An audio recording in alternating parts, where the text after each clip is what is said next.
Hello everybody. Today I'd like to take a closer look at Axis strategies for Axis and Allies 2004 revised edition. I'm using the AAA software for this video because it's the best way to demonstrate valuable gameplay techniques and moves you can make and use with your actual tabletop game the next time you play head-to-head or opposed with your friends. So revised ANA has a lot of somewhat small territories that can get cluttered with plastic minis, so it's helpful to use a computer version to clean things up a bit so you can clearly see what's going on here. Now for the uninitiated, the 2004 revised edition changed quite a few things about the original game. The big box went away forever. The artistic style changed for better or for worse, and many small details and rules changed as well. Overall, the designers, I think, did a great job. And I'll just mention some of the more important differences that are going to be significant. So first and foremost, the way you win is different. The Axis have to hold 9-star territories to win a projection of power victory. So this means Russia dies and all of Asia and Europe is under Axis control. The Allies still lose before Great Britain itself falls, though. There are no stars anywhere in Africa, which is interesting. And generally speaking, the map is more varied and detailed with more territories everywhere except Western Europe, which is also interesting and will become significant. Plane and aircraft carriers are 2 IPCs cheaper, battleships are 2 hits, tanks are 3-3 attack defense. The game comes with artillery and destroyers, and transports can carry 1 tank and 1 man, which is different from the original. Neutral territories can't be manipulated or bought, and developing technology is less random as well. You get to choose what you want to try and develop. Heavy bombers only do 2d6 damage. Those are some of the highlights. Overall, it's a pretty cool rules package. What does it all mean for the Axis? Well, a lot actually. But I'm still going to try and beat the Allied computer on the hardest setting, of course. The reason why I play the Axis in this version is because many people think it's supposed to lose or they're at a disadvantage. But I think the Axis has probably a better chance of winning if you follow this sort of grand strategy that I'm going to try and demonstrate here. This video is going to come with an important twist, and that is I'm going to let the computer handle Japan, the brainless AI. I won't have any ability to coordinate my war effort, so I'm just going to handle Germany, and usually a lack of coordination between Japan and Germany is extremely harmful to the Axis war effort, but we'll see. This could be like being handcuffed to a dead body if the computer is inefficient, which you can almost guarantee it will be. And anyway, map alterations in the initial setup in revised edition is significantly affects how Germany must play if they want to win. And firstly, there is absolutely no hope of victory unless Germany builds 10 men every turn and sends most of them east. Why? Well, with this rule set, Africa is much harder to take. The desert, I guess it's the Sahara Desert, in the north creates a choke point in Egypt, and the British have a tin pot navy in the Indian Ocean in this version as well. And there's also no victory stars down there. So the big money territories that you have to take are to the east of Germany, and Germany absolutely has to have them. The Allies actually in this game start with 30 more IPCs than the Axis economy. So the Axis have to gain 15 and drop the Allies by 15 just to break even as soon as possible. And this can only be done on the Eastern Front. There's absolutely no hope for the German Navy in this game. It's probably even worse than in the original version. Russia's bigger and stronger here too, so it's basically impossible to waste any money on a Navy. And what you have is basically laughably doomed, particularly in the north, the German Navy. Basically, the Germans just have to find some way to lose it to some greater advantage to their overall war effort, and even that isn't easy. So it's the same old disappearing act, like which was in effect in the first version. And what that means is in the West, Germany has to defend their end zone on the 1 yard line. Expect to see Western Europe, Southern Europe, and even the German territory change hands. It's unavoidable since you're not able to build a navy. And yes, I said the German territory itself. The good news is that we know it's coming and we prepare for it beginning on turn 1. You have to fortify at least 2 of the 3 big spaces in the West. Because when one falls, and it will, you have to have the ability to take it right back. And the good news is it takes a while for the Allies to prepare for an invasion and lots of money for ships, while Germany's piling up men and tanks from turn 1. And remember, the tanks actually defend on 3 too, so that helps. So yeah, this is a great version of A&A, but the winning Axis strategy is absolutely scripted, I feel, and I'm going to demonstrate it here right now. It basically reduces gameplay to the lowest common denominator. It's an infantry-heavy concept, plot east, save money each turn for 1 tech roll, maybe around turn 5, push towards the Caucasus, and that's the Karelia of the revised edition in the south. I like that change too because you can imagine it represents Stalingrad, I suppose. Another thing too is, this is just a general tip, the Eastern Front is so more involved and larger. It's like twice as big in this game, but you can never leave any single space vacant, even though you're tempted to move as much to the east as possible. Why? Because the Allies will find a gap with a tank, and Germany can't afford delays and any avoidable setbacks of any kind. They'll blitz a tank through empty spaces, and it just, you have a very sort of small window to pull off a victory, and you can't have those type of delays. So we'll just take a look here. It's just 10 men every single buy turn. It has to be that way with this.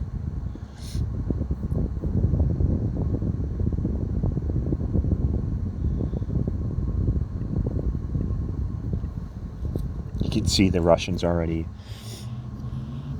a threat on the Eastern Front. They have Ukraine. You can say, I can still do the sort of Mediterranean common sort of strategy of moving whatever I have as far east towards the Black Sea. But all of this stuff, all of these units won't last long since I'm not going to be worried about replacing them when they get destroyed.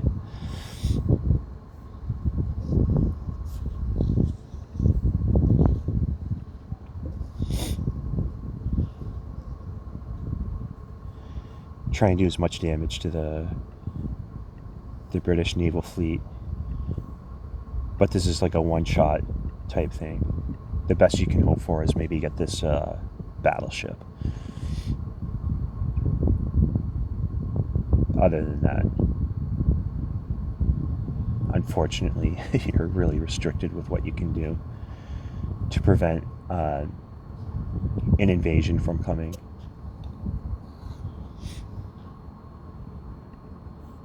I guess, there's a good side to that too, because you don't have to worry about squandering your air force against ships. It's going to be used primarily on the Eastern Front where it's more critically needed. So this first turn, I'm just trying to take the one battleship here down, and that'll be it probably for attacking British ships with my air force. But we'll see.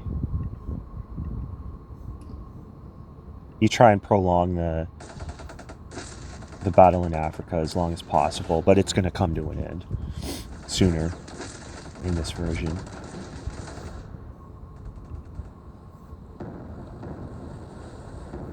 Got the Ukraine back.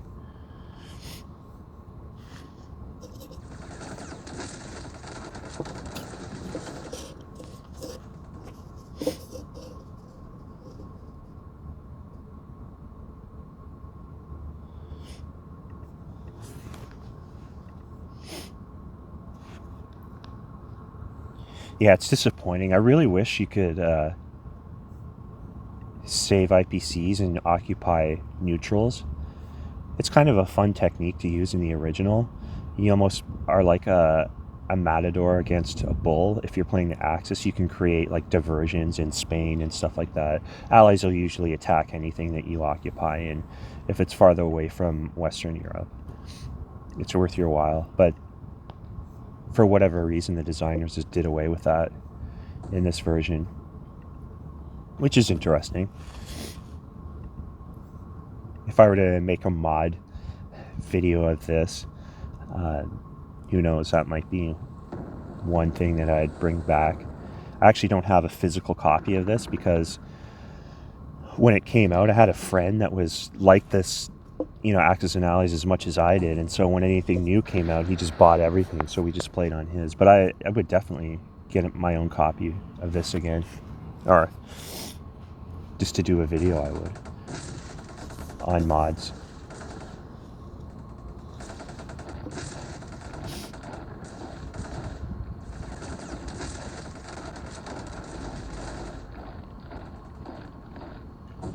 So like I'm just sitting on the sidelines watching the Japanese do their thing. It's kind of frustrating because I have no control of what they're going to do. AI knows enough to at least attack into North America, which I love. I love that move for the Japanese because it's such a distraction for the Americans to have to deal with. But they're doing the whole. Looks like they did the whole Hawaii thing, which I don't really like.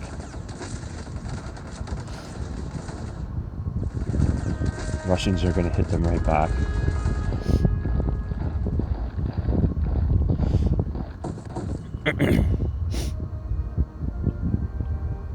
Yeah, look at the Caucasus. It's just absolutely stacked with the units. And you can see a Allied naval buildup right to the west of Spain there. The revised edition too, it's pretty cool because the Atlantic sea zones are adjusted so that it's easier for the Americans to get into Africa. You can do that in one turn. It takes 2 turns to get to Western Europe. So the progression of the war on the Western Front has a more historical sort of play out, which is cool. The Allies are going to attack the so-called soft underbelly of Europe first, usually. What can I do about it when I adopt this strategy with Germany that just focuses on the Eastern Front with the strongest ground campaign that I can muster? Well, nothing. I can just like maybe create a speed bump with my soon to be destroyed battleship and hope to counterattack anything the Allies take in the West. Because every turn you'll notice that I'm building up and saving. Like I'm going to put ground units in Western Europe and have a ton in Germany and maybe some in Southern Europe, enough to repel an invasion on the very next turn. I'm not sure how long it'll take for the West to open up a second front in Europe, but it doesn't take long in this game. It's interesting the Japanese making an appearance in the Mediterranean. That's funny. So you can take as you can see, some areas of Africa with the Germans still in this version, but it's short-lived. And you notice the territories on the Eastern Front in Russia are the only way for the Axis to get those IPC, like reestablish a balance of economy quickly with the Allies, and you have to do that. There's nothing else that's going to work in this game if you want to win with the Axis. See, like Ukraine 3, Belorussia 2, Karelia 2. And then there's a whole nother layer of money territories east of that before you get to Russia. And in Africa, there's just ones. And the Americans can get there as quickly as the Germans. So that theater is hopeless. You just have to sort of use delaying. See, it's... And when you see Allied players make that move, like north in the Atlantic, it just means that they're going to come across the Atlantic Ocean on the next turn. They can usually hit Finland, Norway. But yeah, here comes the liberation of Africa. We're on turn 3 or turn 2? Turn 3. Can't stop it. It's not worth stopping.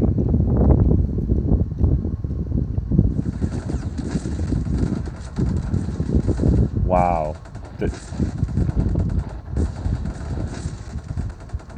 Wow. See, you can see that Russia's too strong.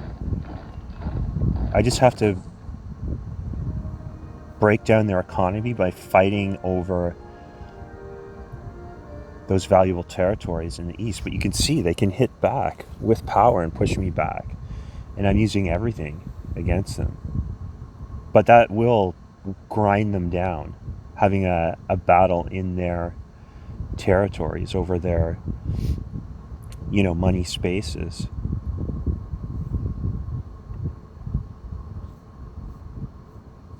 America, a lot of stuff in Algeria already. So I'm buying 10 men again. You have to do this with Germany. I don't see any other strategy that's going to work in an unmodified version of revised Axis and Allies for the Axis. And then after the 10 infantry, you kind of decide, well, with the rest of my money, should I get a tank or a plane or maybe an artillery piece? And that's it. Those are your very limited options.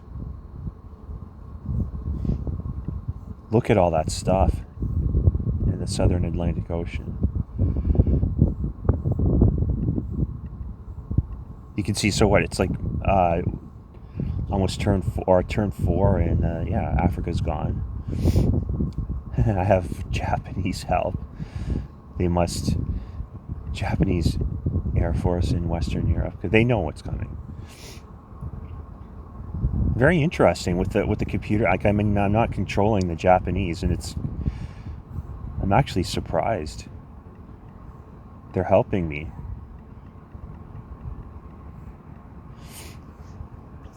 So here you go. Another thrust east. Army Group North, Center, and South. Full steam ahead. These are important battles.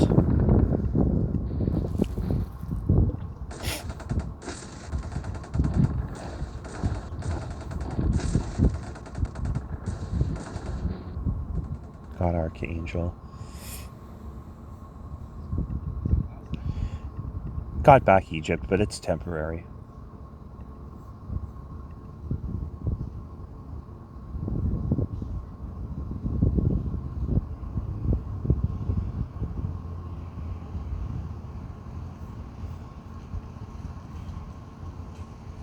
Japan doesn't look too strong in Asia.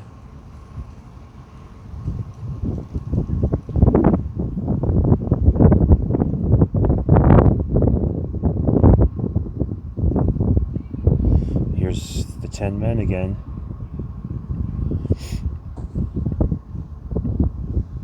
Another difference in revised too is you don't have unlimited builds in Germany. You can literally only put 10 men in there and 6 units in Europe. So that was an interesting alteration as well for this version. Wow. British really didn't like the Japanese Navy. Come on, Japan, Team Japan. All right, they're doing their they're reading from the book that I wrote. They took Alaska.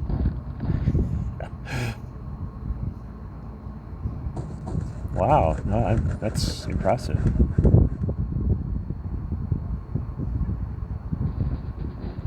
Huh. Uh, Western Africa gone. Yeah, it's over. Round 5 in Africa's history. Russia's hitting back hard. See, it's tough, but a ground war in the territories that I'm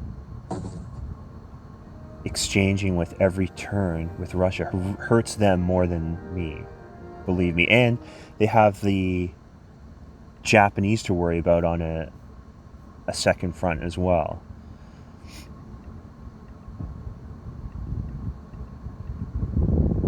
Also trying to save some money for a tech roll.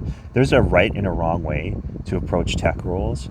Most people, and I always used to do this, you can sense the tide of the battle like going against you, and you can get desperate and use like maybe half your turn economy for a handful of rolls.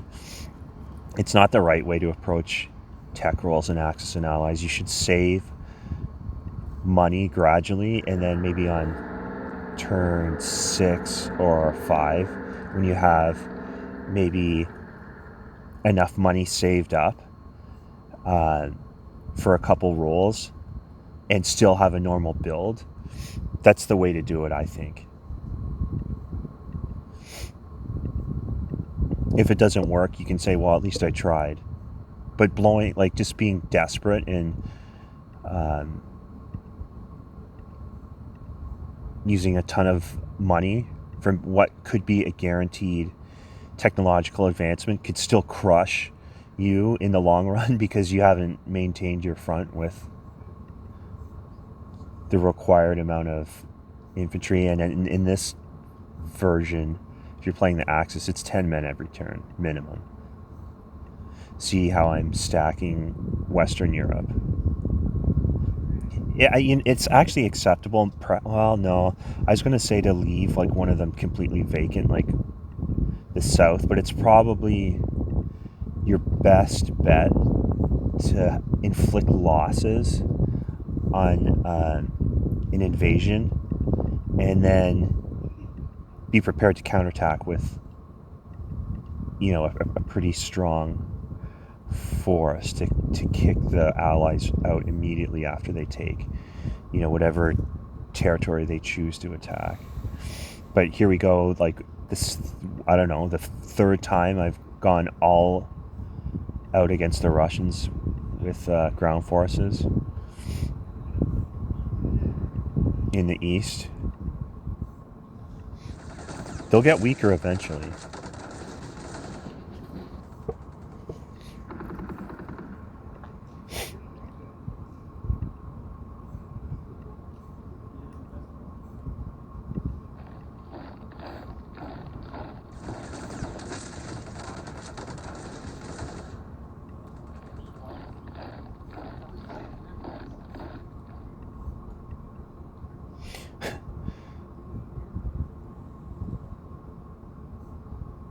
You can see now using an air force against the British Navy in the Channel that's done too. That technique that was pervasive in the earlier versions of Axis and Allies, that doesn't last long here.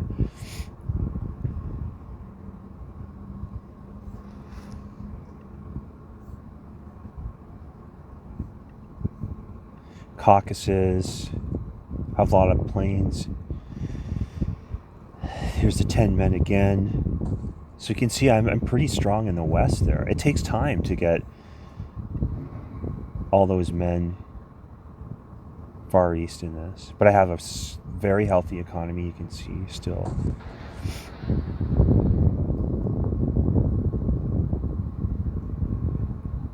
Something's going to go down on the west soon. All right, see, there you go. The Japanese have closed right up against the Russians because I've remained super strong in the east. They haven't. This is a big problem for the Russians. Even if the Japanese lose everything here in a counterattack, it's still... Oh, they didn't even win that one. But they're right against the Russians. So my computer partner has the second half of the vice grips going against the Russians.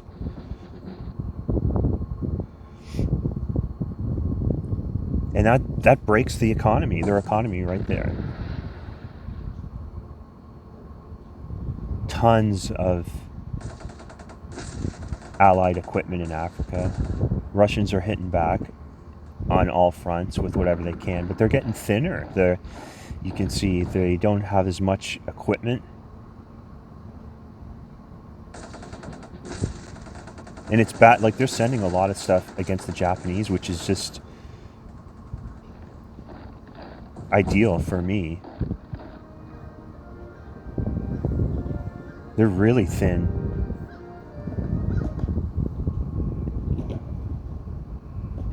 So I'm going to use some of my saved up money for a tech roll. You can see I've saved it up. And there you go, guys. I told you that's the right way to approach tech rolls. And you might ask or be asking, why would I do rockets? I'm a rocket man. I'm convinced it's the best technological advancement because I get free economic damage against my opponent with no further risk exposure. In other words, I don't have to buy units that can be subsequently destroyed. And it's a bummer when you get like maybe ones. But so what? It hurts your opponent right where it counts, in the pocketbook. Hit him where it hurts. And the next time you might get sixes. And see, like the Russian front there's buckling. I'm able to sneak in the Caucasus. Yeah, I'm not going to hold it, but taking that, are you kidding me? For one turn? Yes, I'm spread like dangerously thin as well, but you can see there's a difference now. The Russians are reeling on the front that's opposite Germany, and Japan's like kicked in their back door as well. So yes, I'm weak, but you notice I still have like a pretty good garrison there in Western Europe. And I'm going to have, like, my builds this turn as well. So, here come the rockets, baby.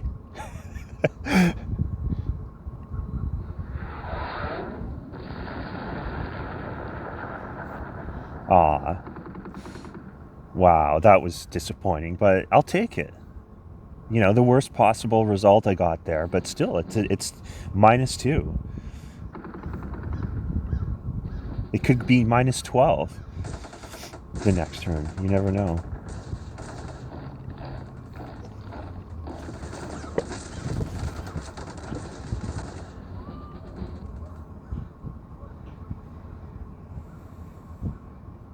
Caucasus is mine now.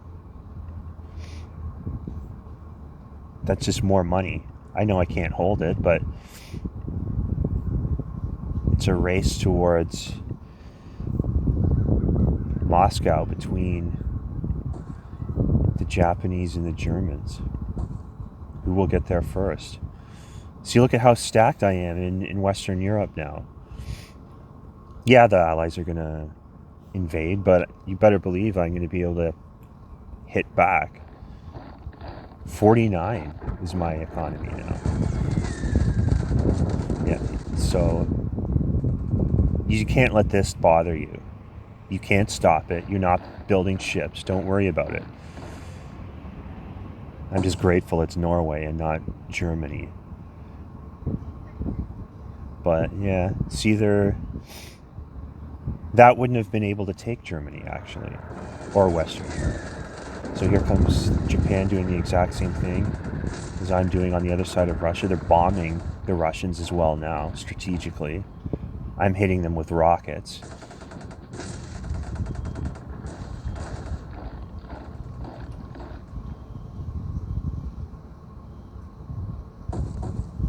All right.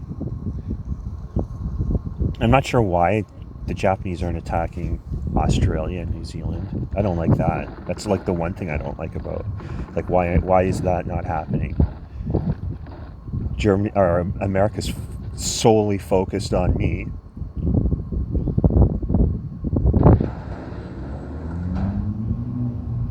Wow, they're just pouring into Finland, Norway.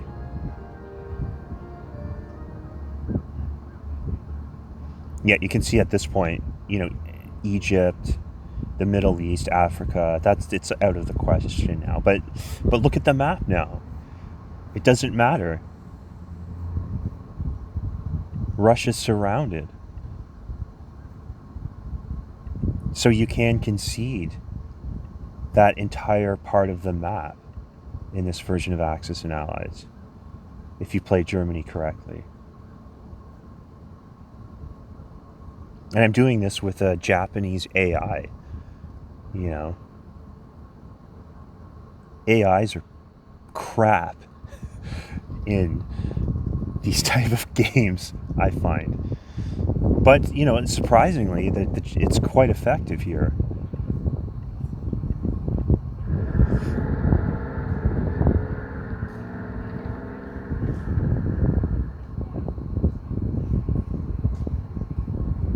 Sneak back into Libya, why not? I think I know what the Allies are doing down there. They're going to drive through the Middle East to try and kick the Japanese out of India. Russia's still, they still got a lot of stuff in their capital.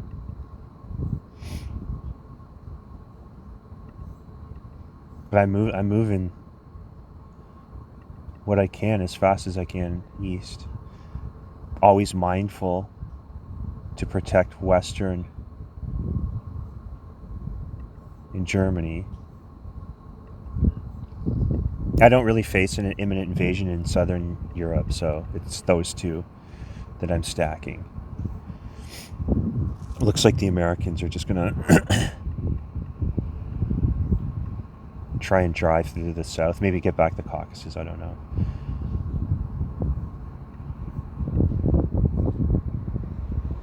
I don't think I'll move everything out of Germany.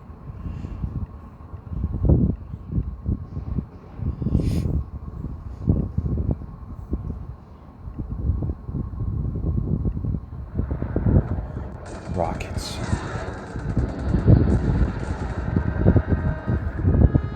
Three and six there. Wow. Nine.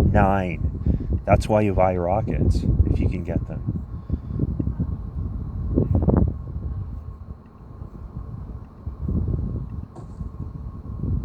See, this is sort of the dilemma part of the game where, I'm not controlling the Japanese, but maybe I sacrifice, what I have in Caucasus.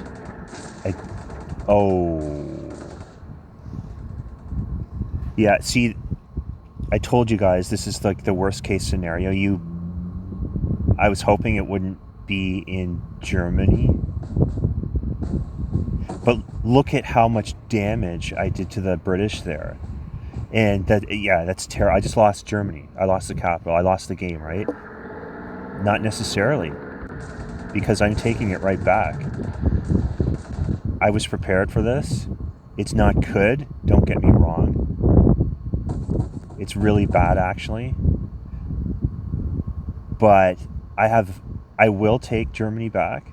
My capital, but the Russians ain't taking their capital back, and it's going to fall probably the next turn as well. I really thought it would be Western Europe, but they did a good job there. But between strategic bombing and my rockets, I don't think Russia has an economy left. And look at all the look at all the stuff I have. Still, that's the way to do it. It's not pretty, to give up maybe your home territory and the ability to build for a turn, but I can do these exchanges for a couple turns. Russia cannot. That was bad, though. I admit but so what? I'm going to survive it. And this is where you have to take the leap of faith. I could get wiped out here, but at least it'll make Russia so weak before they can go again that Japan can come in and just mop up whatever's left. Which brings me to another point with this,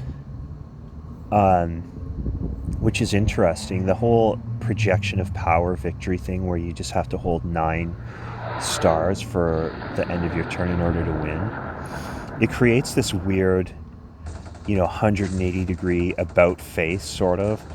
And what I mean is that, you wind up playing this game very carefully and thoughtfully with sort of a measured approach to your strategy. And then once you're in a position of holding all of the victory locations, you just throw caution to the wind and sacrifice your army, like what I'm doing here, basically to protect that victory condition, to prevent a counterattack, which, that it deviates radically from anything that resembles history. And the revisions did make an effort to have sort of a more historical feel to this, I think. So yeah, it was a weird sort of side effect of revising the victory conditions. You sort of throw caution to the wind towards the end and do stuff that no one would do. No commander would sacrifice an entire air force or entire army just for a temporary gain. Japan is like swole here. Alaska, in and out of there all the time. I like it.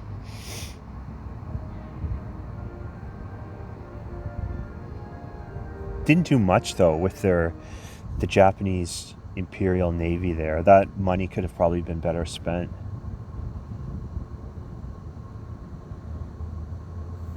To help me.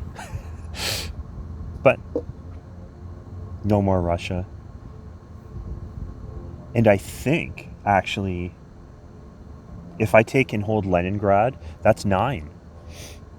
So this is the part of the game where it just gets crazy, right? Now I'm just going to, all I have to do now is sacrifice my entire Air Force to do as much damage to the British Navy so they can't reclaim Leningrad, and I think that's it. That's the game already. So it's going to be a wrap for the Allies. So try this the next time you play with your friends. A lot of people online say that it's really tough for the Axis to win this, but I disagree. With this strategy, it's difficult to lose. The problem is that it's horribly scripted, this strategy, and without mods, you're probably going to see this every time that the Axis win. It's going to look like this or nothing. So we need to come up with some mods to at least fix the scripted aspect of this version of Axis and Allies, which it is a really, really, really cool rules package, and the revisions were really interesting. I remember when this came out, the only thing that bummed me out was the map. I really miss the old cartoony original sort of colorful map. It seems to be a lost art. There's probably only a few dudes out there that can come up with like a beautiful artistic game board map. You know, we're 40 plus years. It's incredible, the history of this game and all the different versions. And the original is the most colorful and sort of unique.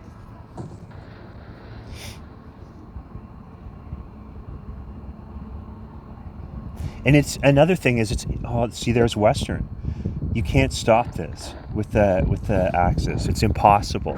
But you're just, when you play the way I'm showing you, you're prepared to take everything back. And as long as Russia's gone, at some point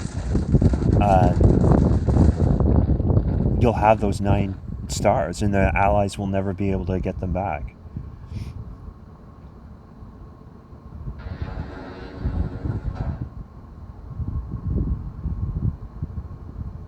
Big pieces of North America now occupied by the Japanese. Yeah, and it's weird that every single aspect of the map is more complicated and more thoughtful and more interesting in this version, except Western Europe. It was just a very, I don't mean to be critical, but it's just like an interesting decision not to break them up, break those 3 territories up into something more involved, since every other aspect of the map is different in a good way, I think. Even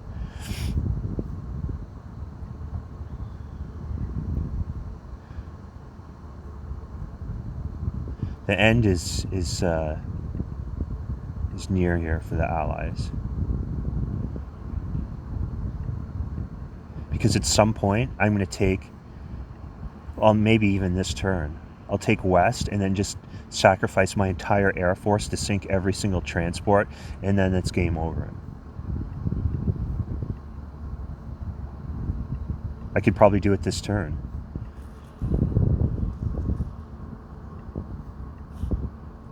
This turn or next.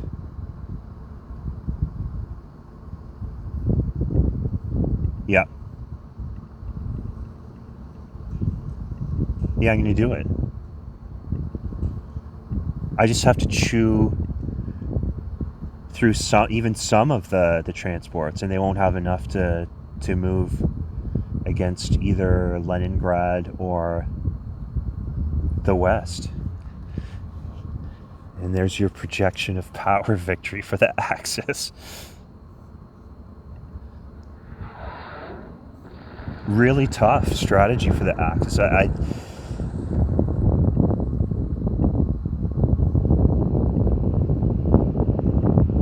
To beat for the Allies, maybe the one difference is, like, if I were to play the Allies, you'd have to, begin with aircraft carriers and aircraft right in the English Channel and get the Western Front going sooner, but it would be weaker. So yeah, there you go.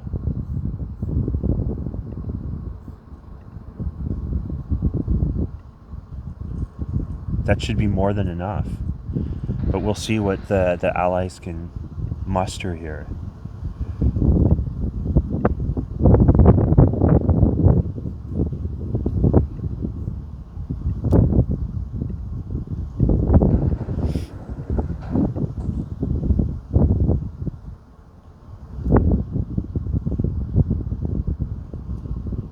half the stuff in Germany is Japanese.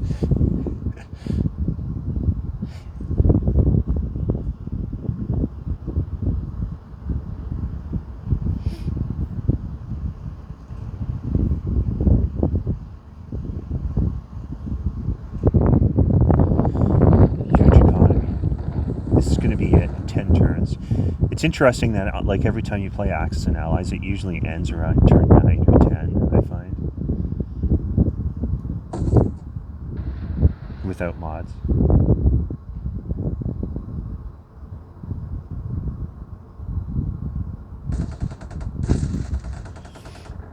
Well, the British didn't take any stars back, so I don't think.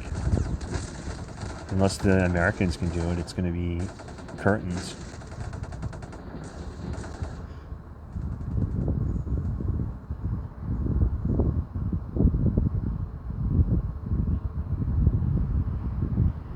For the poor old Allies.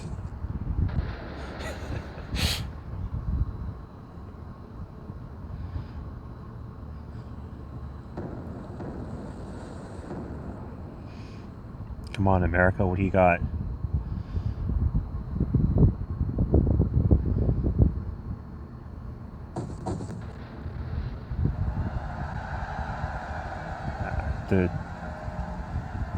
There you go. I didn't understand that last move they made. I guess, could they have gotten Western Europe? Maybe. They never would have been able to hold it, though. So there you go, guys. Axis and Allies 2004 revised. Another winning grand strategy for the Axis that you may adopt for your next head-to-head opposed game.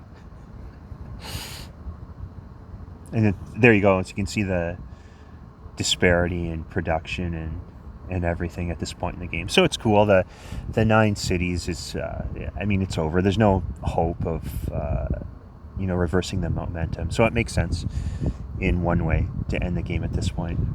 The 9 cities make sense. Anyway, guys, thanks for watching. Stay tuned for more content coming soon.